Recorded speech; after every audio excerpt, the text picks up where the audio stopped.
Do you want to add high school name in Facebook? You can add school name in Facebook with just a few simple steps.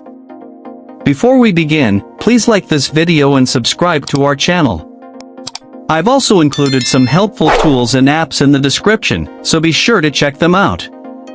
To add a high school name on Facebook. First, open the Facebook app on your mobile device.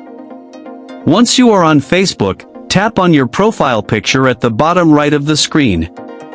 Now you are on your Facebook profile screen. At the top of the screen, tap on the Edit Profile icon. A new screen will appear with different options. Scroll down to the Education section and tap on Secondary School or College. A pop-up menu will appear. Select Add Secondary School. Now, a new screen will open. Type the name of your high school in the search box.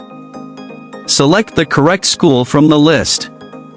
Enter additional details like your graduation year if needed. Once done, tap the Save button. Now, your high school name will be added to your Facebook profile.